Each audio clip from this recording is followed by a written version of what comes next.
You want to believe the best in people.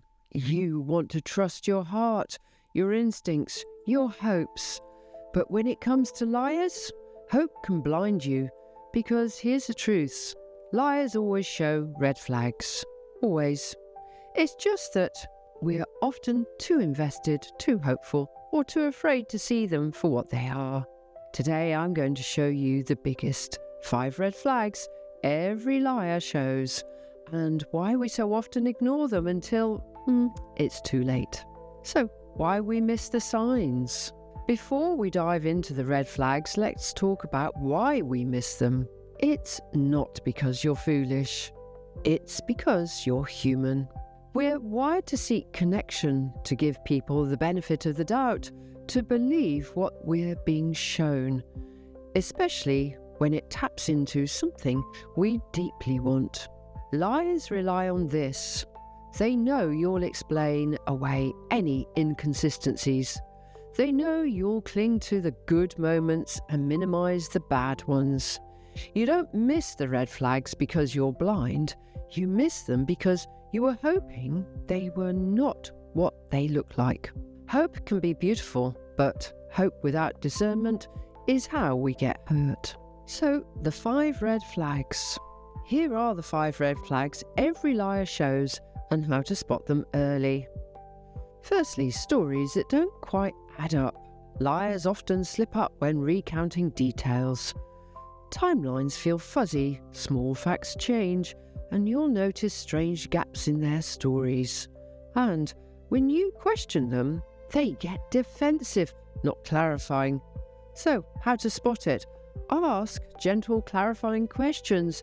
If the story wobbles or their mood shifts sharply, pay attention. Then, over-explaining or under-explaining.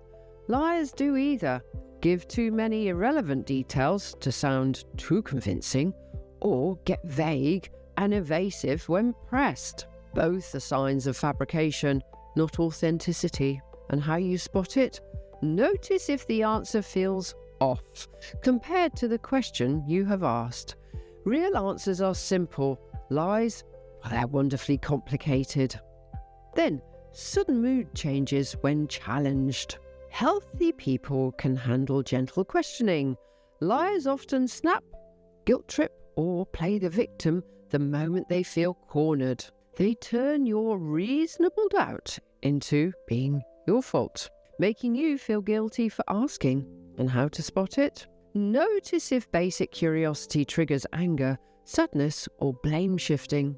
Honest people welcome clarity. Liars punish inquiry. Next, inconsistent body language. The mouth says one thing, the eyes say loads of others, and the body tenses when they claim to be relaxed. Liars can't control all their non-verbal signals. Tiny micro reactions will leak out.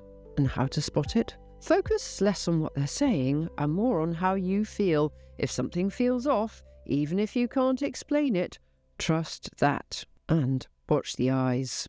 Rushing emotional intimacy. Liars try to secure your trust before you have a chance to notice inconsistencies. They push fast connections. I've never felt this way before. Well, I think we all know that one.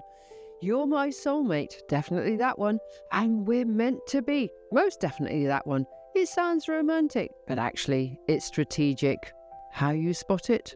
Genuine intimacy grows steadily. If someone's trying to fast forward, deep trust, pause and observe. Liars wear beautiful masks. At first glance, the mask looks perfect, flawless, exactly what you'd hoped for. But if you look closely, the cracks are always there. A flicker of fear, a moment of coldness, a tiny inconsistency when no one's watching. Lies rely on you falling in love with the mask before you notice the face underneath. The faster you bond to the mask, the harder it becomes to walk away when you finally glimpse the truth. You're not stupid for loving the mask, but you're wiser when you start looking for the cracks early. How to strengthen your awareness. You don't need to become paranoid. You don't need to become hard. You just need to stay awake. And here's how. Trust discomfort over excuses. If something feels off, it probably is. Stop talking yourself out of your instincts. Slow down connection. Healthy relationships build over time, and anyone trying to rush your heart isn't respecting it. Pay attention to patterns, not promises. Words are cheap, patterns are truth.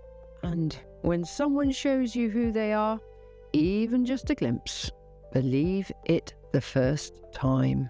So, in my closing comments, the red flags are always there, not because you're supposed to live in fear, but because you're supposed to live in truth. You deserve relationships where your heart doesn't have to be on high alert.